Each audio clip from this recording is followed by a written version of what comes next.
Good evening, ma'am. I am Cedric Glenn B. Calango, and I'm going to discuss the 12th strike of Arnis. So, let's start sa left temple. So, muna siya to ang una na strike, then the second one is the right temple, followed by left shoulder, then right shoulder, then stomach thrust. Ang stomach thrust kay tuslo ko na to ang stomach mismo.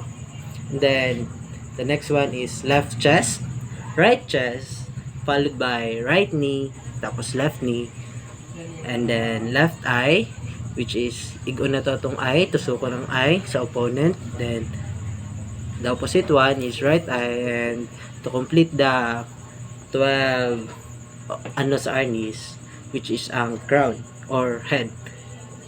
Yan na to, ma'am. Thank you.